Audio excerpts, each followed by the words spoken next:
jour de louer notre Créateur en ce jour de sabbat. Un grand coucou à la Guyane, à la Guadeloupe et à la Martinique, ainsi qu'à tous ceux qui nous accueillent de divers horizons. Recevez chacun nos salutations et nos vœux de joyeuses célébrations de sabbat. Aujourd'hui, c'est la journée d'emphase des ministères de l'enfance et de l'adolescence.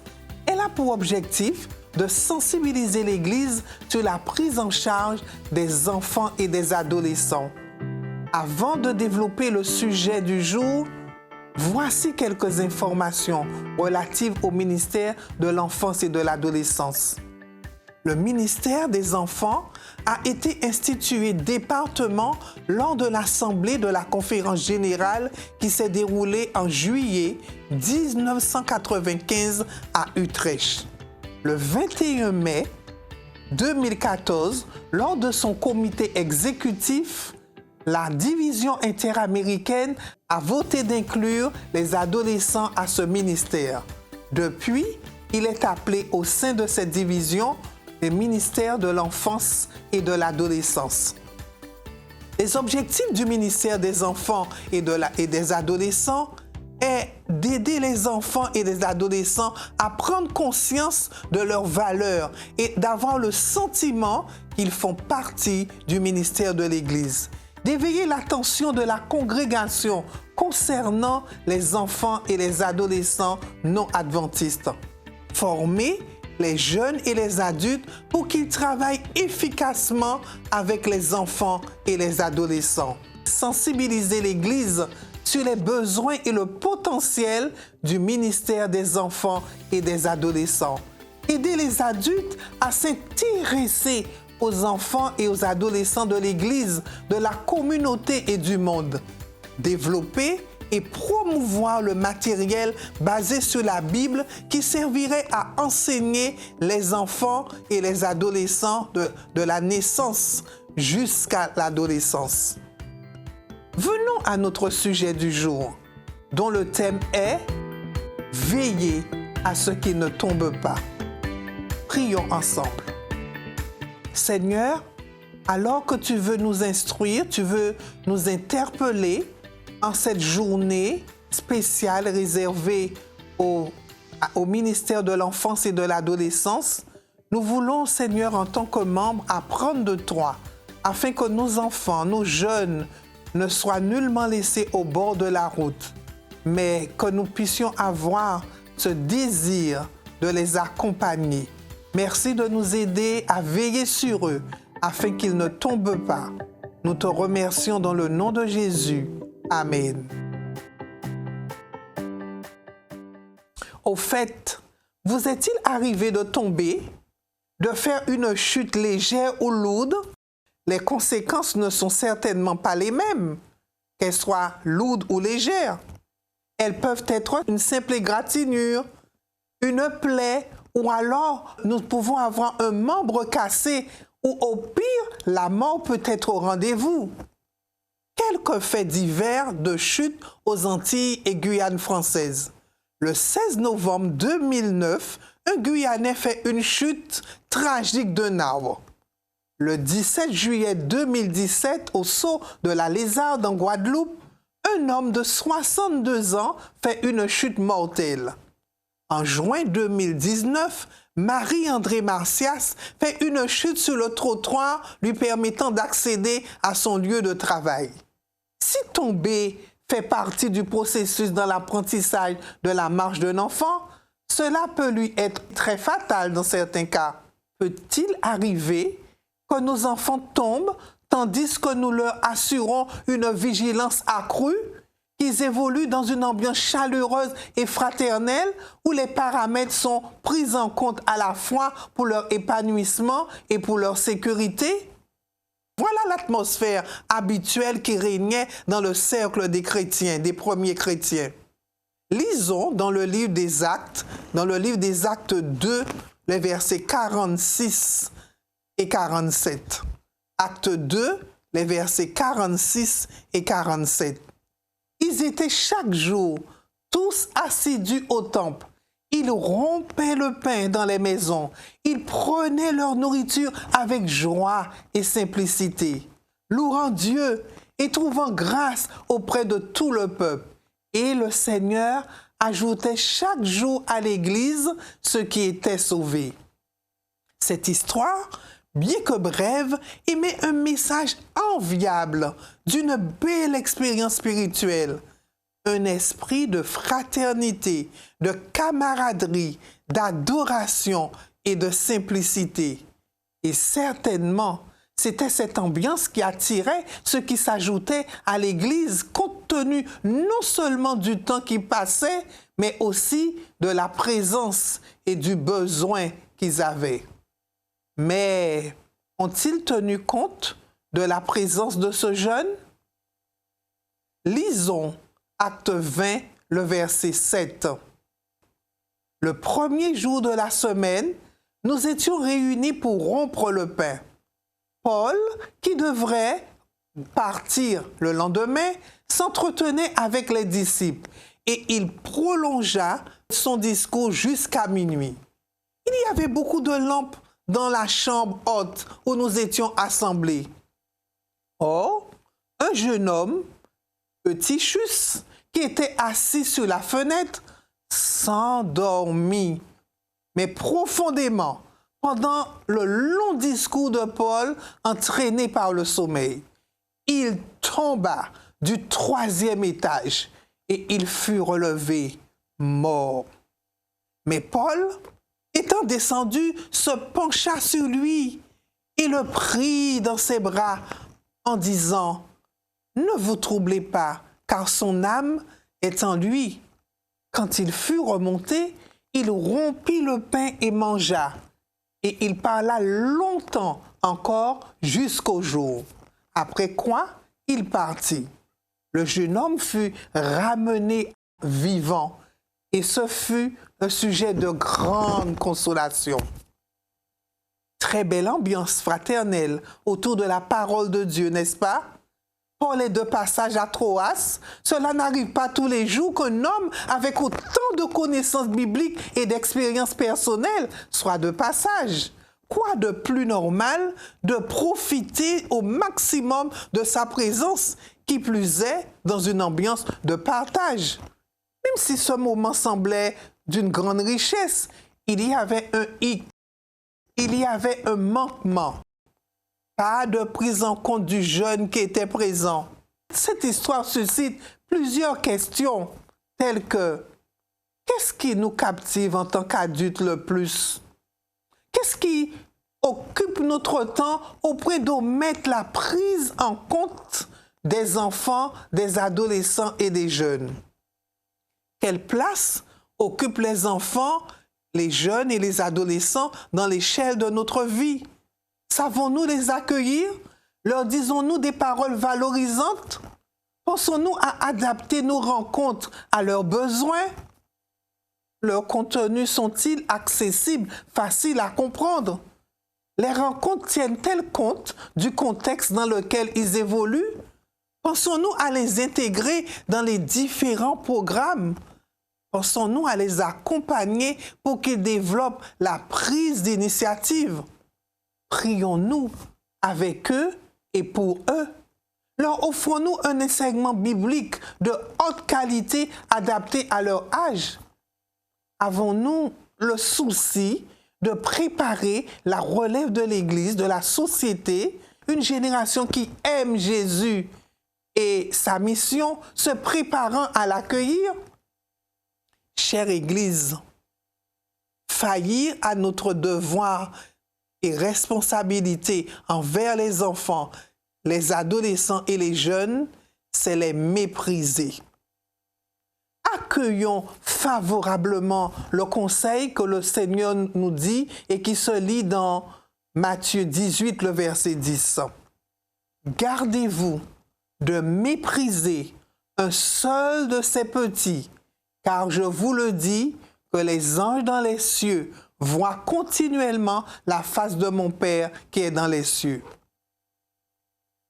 Chère Église, lorsque nous avons une vision pour les enfants et les jeunes, lorsque nous développons des projets pour eux et avec eux, dans l'amour et la prière, il y a moins de risques qu'ils posent la main sur la poignée de la porte de sortie de l'église. Je répète, il y a moins de risques qu'ils posent la main sur la poignée de la porte de sortie de l'église. Il y a plus de chances, au contraire, qu'ils ressentent le besoin d'aimer venir à l'église et de développer une rencontre personnelle avec Jésus.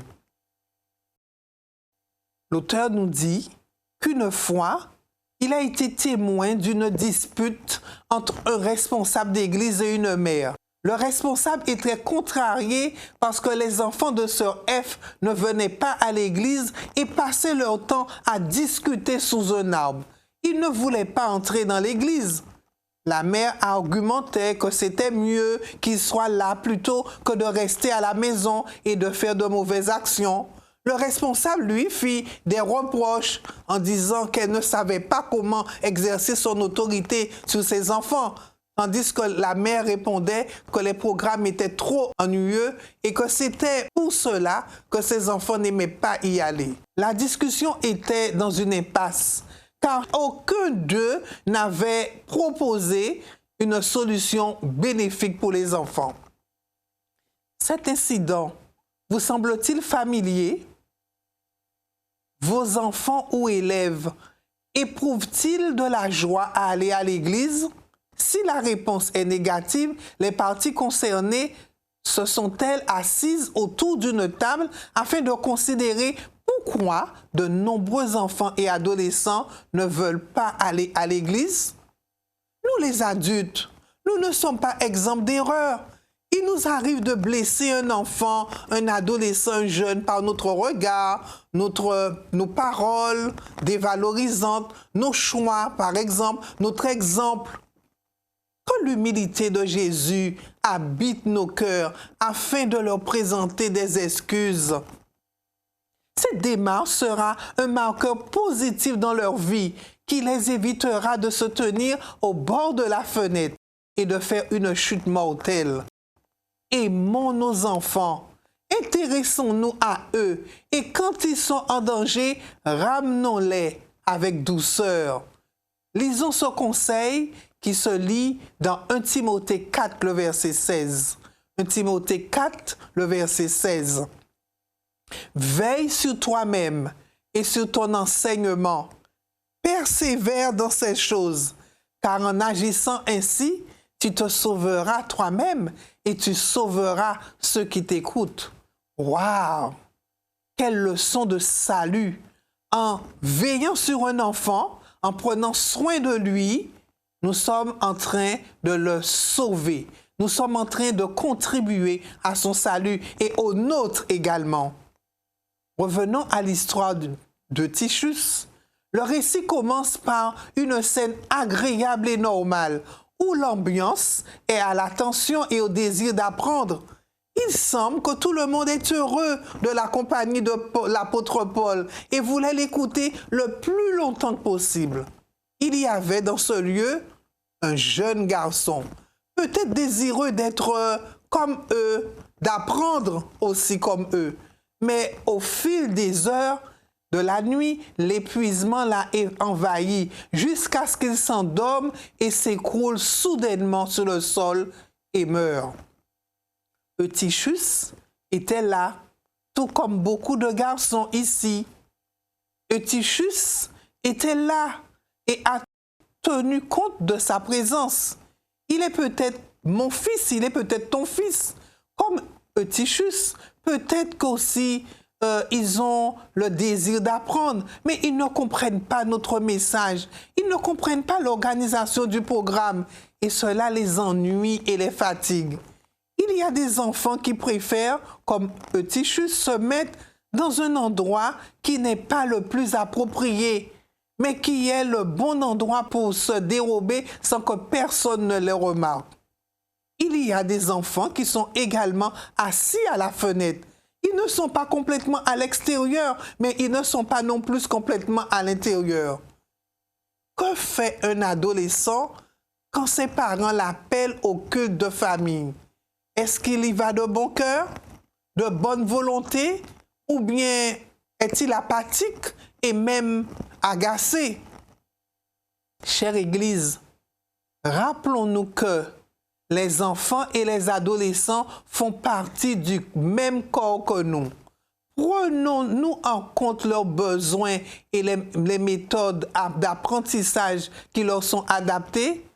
Tenez-les à l'écart des distractions, relevez-les et surtout aimez-les en les respectant. Les enfants font partie du corps de l'Église et nous devons tout mettre en œuvre pour qu'ils n'aient pas envie de s'asseoir au bord de la fenêtre, car une chute mortelle est probable. L'apôtre Paul, l'attitude de l'apôtre Paul face à la mort de Tychus est inspirante. Il le prend dans ses bras. Il prend ce jeune homme dans ses bras afin de l'emmener dans la chambre haute. Est-ce que nous cherchons à prendre les jeunes dans nos bras lorsqu'ils sont en difficulté? Sommes-nous en soutien à la famille et à ce jeune afin qu'il retrouve sa place? Ou bien cherchons-nous les failles de sa famille? Sommes-nous dans la panique, la confusion, la critique ou dans une dynamique de sauvetage, de reconquête et de restauration comme l'a fait l'apôtre Paul? Ce jeune est certainement intégré au groupe afin de partager le pain. Lorsqu'un enfant de l'Église revient, ne lui rappelons pas ses erreurs passées ou mépriser les vestiges de son escapade, mais soyons plutôt d'un grand soutien pour lui, afin qu'il n'ait plus le désir de se tenir au bord de la fenêtre. Applaudissons son retour et crions des hosannas joyeux. Chère Église, nous les adultes, nous sommes conviés à définir la place des enfants et des jeunes. Nous sommes appelés à mettre en place des mesures, prendre des mesures concrètes et objectives pour que cette place ne soit jamais vide, mais pour qu'il y ait des enfants qui veuillent apprendre les précieuses vérités dans un langage qui leur est accessible et attrayant. Sommes-nous prêts à aller dans ce sens? Sommes-nous prêts à les encourager? Sommes-nous prêts à les soutenir? Et sommes-nous prêts à mettre en place ce qu'il faut pour que ces jeunes soient heureux d'appartenir à l'Église, le corps du Christ? Tandis que vous vous engagez d'où vous êtes, que vous soyez père, que vous soyez mère, que vous soyez un dirigeant, que vous soyez un moniteur de l'école du sabbat, un responsable de club, d'aventurier, éclaireur, quel que soit votre rôle, ou même si vous n'en avez pas, vous n'avez pas d'enfants, notre devoir est de nous occuper des enfants de l'Église, car ils font partie du corps de l'Église. Voulez-vous que nous prions ensemble afin que Dieu transforme notre cœur, transforme notre vision et nous aide à être davantage opérationnels auprès des enfants, des adolescents et des jeunes? Si tel est votre désir, je vous invite à prier avec moi. Père éternel, merci pour cette sensibilisation que tu nous as faite aujourd'hui à travers l'histoire de Tychus. Nous réalisons, Seigneur, que quelquefois, nous pouvons être dans une belle ambiance, mais cette ambiance a un hic parce que nous n'avons pas pris en compte les enfants que nous préparons et qui sont la relève de cette société, qui sont la relève de l'Église et qui sont surtout des citoyens pour le ciel. Merci de nous pardonner, Seigneur, et merci de nous aider à révolutionner notre vision de telle sorte que nous ayons cet esprit d'accueil, que nous soyons dans cet esprit de sympathie, d'empathie, et que nous soyons dévoués pour les enfants, les jeunes, et qui se sentent accueillis au sein de l'Église, et que l'Église ne soit plus ennuyeuse pour eux. Permets-nous, Seigneur, de leur donner la possibilité d'être acteurs et d'être dans la créativité, afin qu'ils soient aussi dans la mission afin que tu reviennes très bientôt, parce que ces jeunes auront prêché l'Évangile par des moyens qui leur sont propres. Merci de nous aider à les soutenir, à leur faire confiance. Tu reviens bientôt. Tu étais là pour accueillir les enfants. Lorsque les disciples ont voulu les repousser, tu as dit, laissez venir à moi les petits-enfants et ne les empêchez pas. Aide-nous à ne pas mépriser les enfants et à favoriser leur intégration et qu'ils restent dans l'Église. Aide-nous, Seigneur, et que cela puisse être au fond de notre cœur une décision définitive à tout faire pour qu'aucun enfant ne tombe. Merci de nous y aider, car nous avons besoin de toi, parce que très bientôt, nous voulons que tous ensemble, nous soyons réunis avec toi dans le ciel que tu nous as promis. Nous t'avons prié dans le nom de Jésus. Amen.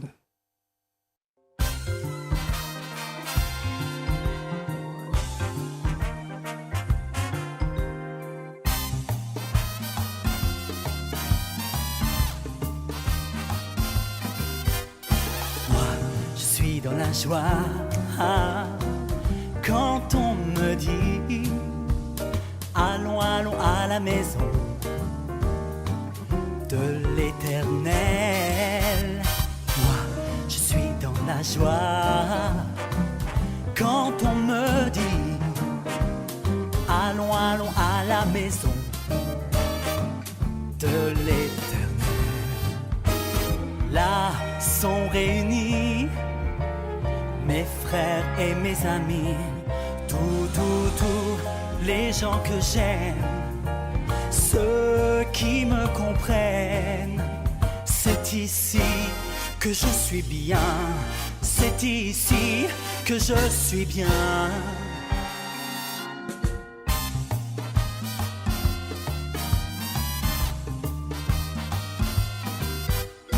Moi, je suis dans la joie.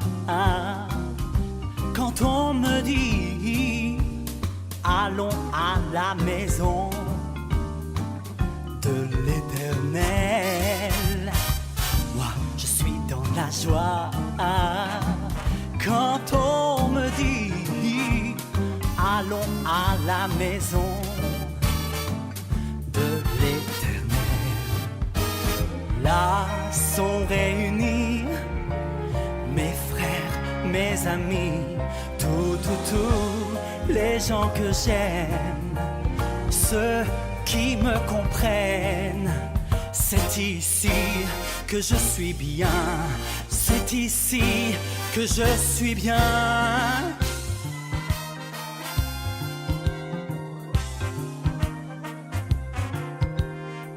Moi, je suis dans la joie quand on me dit allons à la maison de l'Éternel.